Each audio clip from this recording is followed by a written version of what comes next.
Hey guys, welcome to another tutorial of the Solution Journals. Today we will learn how to create a Steam account and how you can install Steam in your PC. And the first step is go to your browser and you need to search the Steam page. And here you need to pick here and install Steam.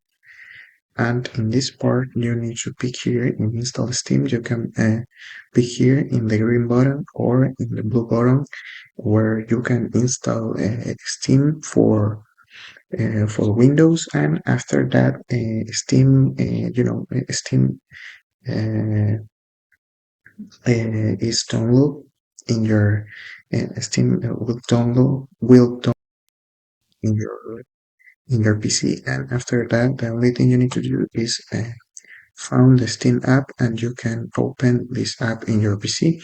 And for entering your account, you need to put your email and your password, and that's it.